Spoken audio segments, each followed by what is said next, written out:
Hello friends, नमस्कार। स्वागत है आपका अपने YouTube channel Sonbhadra IAS academy में। और हम क्लास 6 की NCERT हिस्ट्री को पढ़ रहे हैं। और कल हम यहाँ तक पढ़ चुके थे अतीत के बारे में कैसे जाने। किसी टेक्निकल इशू के कारण हमारी क्लास अपने आप बंद हो गई।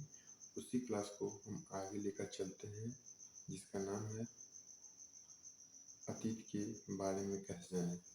इस टॉपिक पर हमारी क्लास बंद हो गई थी और इस पुस्तक का नाम है हमारे अतीत फर्स्ट।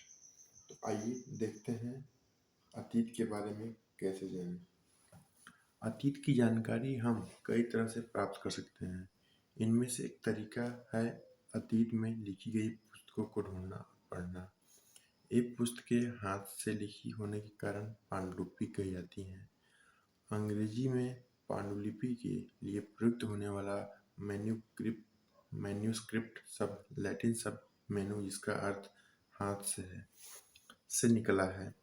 ये पांडुलिपियां प्रायः ताड़पत्रों अथवा हिमालय क्षेत्र में उगने वाले भुर्ज नामक पेड़ की छाल से विशेष तरीके से तैयार भोजपत्र पर लिखी मिलती हैं। यह है ताड़पत्र, इसको पांडुलिपि कहते हैं। यह हाथ से लिखी गई इतिहास है। पहले के राजा होते थे, इसको अपने बारे में, अपने विजय के बारे में ताड़ के पेड़, भुज नामक पेड़ की छाल पर अपने मतलब कि विजय को लिखते थे। इसको पांडुलिपि कहते थे। ये हाथ से लिखी गई है। इतने वर्ष में इनमें से कई पांडुलिपियों कीड़ों ने खा लिया तथा कुछ नष्ट कर दी गई। फिर भी ऐसी कई पांडुलिपियां आज भी उपलब्ध हैं। प्रायः ये पांडुलिपियां मंदिरों और विहारों में प्राप्त होती हैं।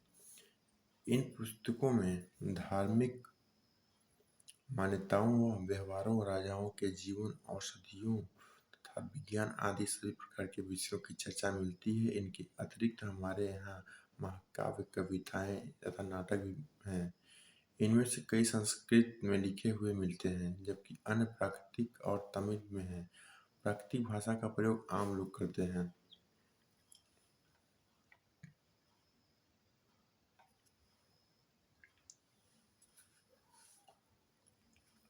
हम अभिलेखों का भी अध्ययन कर सकते हैं।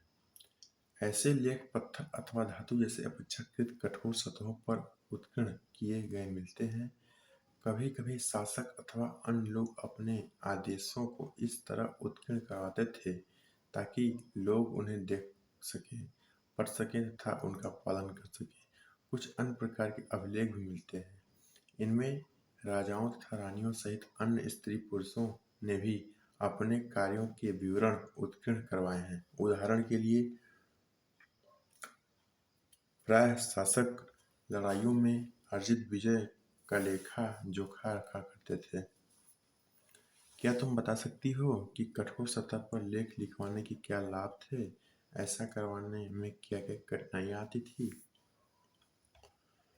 पहले इसको पढ़ते हैं। लगभग 2250 वर्ष पुराना यह अभिलेख वर्तमान अफगानिस्तान के कंधार से प्राप्त हुआ है।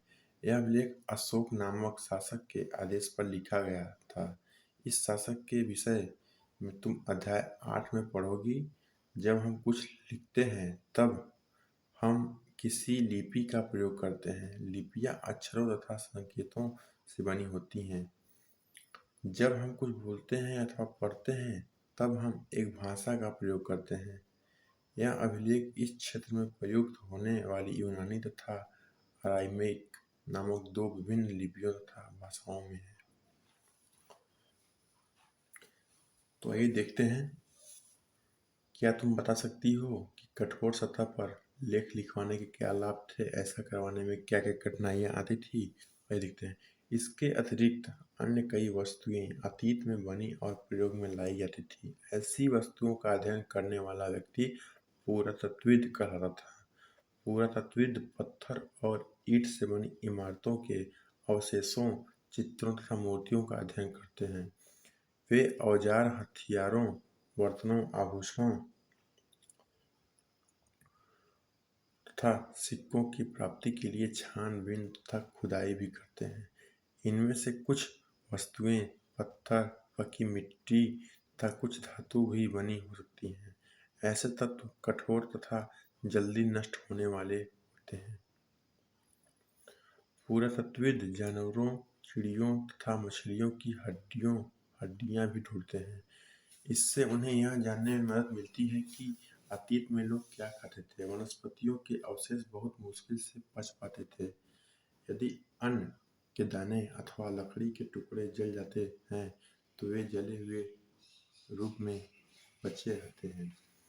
क्या पुरातत्वविदों को बहुधा कपड़ों के अवशेष मिलते होंगे?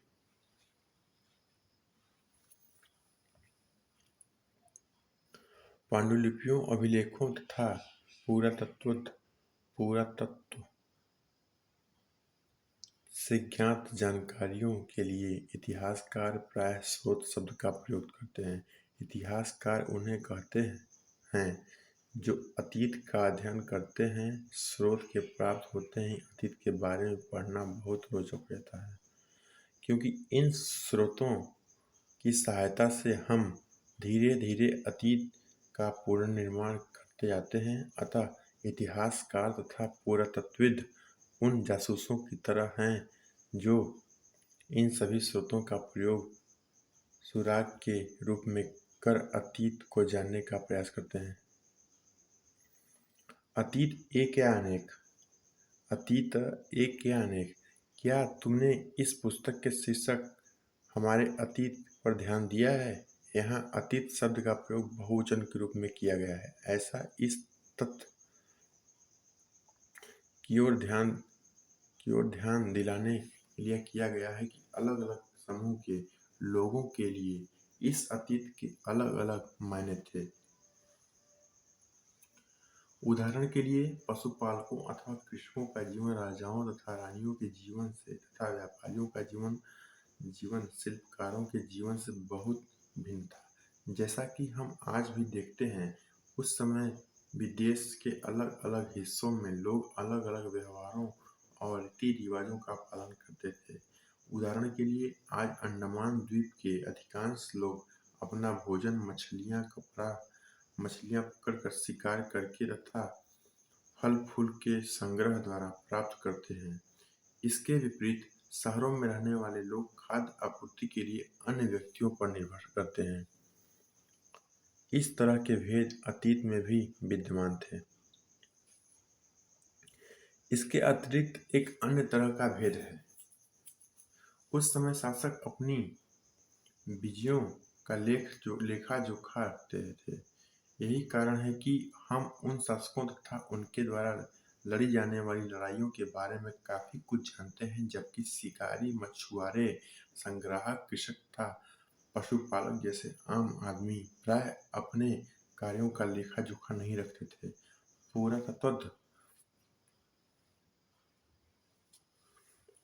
पुरातत्व की सहायता से हमें उनके जीवन को जानने में मदद मिलती है। हालांकि अभी भी इनके बारे में बहुत कुछ जानना शेष है। तिथियों का मतलब।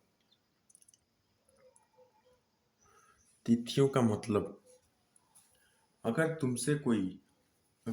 कोई तुमसे तिथि के विषय में पूछे तो तुम शायद उस दिन की तारीख, माह, वर्ष जैसे कि 2000 या इसी तरह का कोई और वर्ष बताओगी।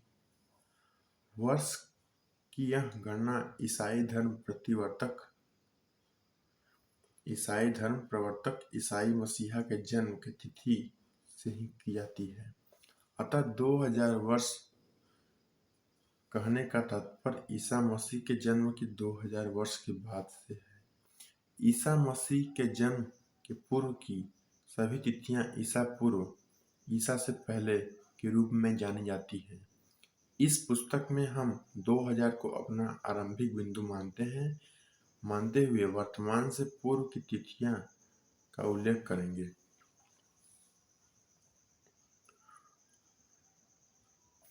इतिहास की तिथियां। अंग्रेजी में BC, हिंदी में ईसा पूर्व का तात्पर्य बिफोर क्राइस्ट ईसा पूर्व होता है। कभी कभी तुम तिथियों से पहले एडी हिंदी में ईस्वी लिखा पाती हो।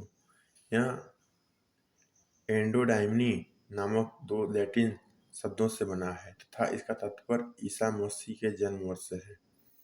और इसी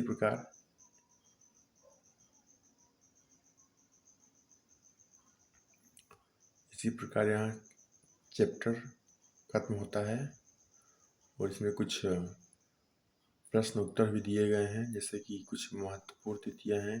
कृषि का आरंभ 8000 वर्ष पूर्व, सिंधु सभ्यता के प्रथम नगर 4700 वर्ष पूर्व, गंगा घाटी के नगर मगध का बड़ा राज्य 2500 वर्ष पूर्व, वर्तमान लगभग 2000 वर्ष पूर्व। कुछ क्वेश्चन दिए गए हैं जिसको हम चैप्टर खत्म करने के बाद एक अलग वीडियो में लेकर आएंगे। आओ चर्चा करें। रसीदा के प्रश्न को फिर से पढ़ो, इसके क्या उत्तर हो सकते हैं। ये कुछ रसीदा के प्रश्न हैं, 4-5।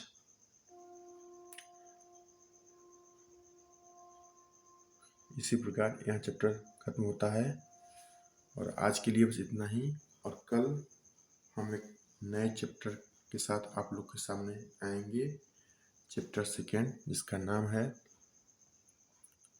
आरंभिक मानव की खोज में। तो इस चैप्टर को हम कल आप लोग के सामने प्रस्तुत करेंगे। आज के लिए बस इतना ही। धन्यवाद, नमस्कार।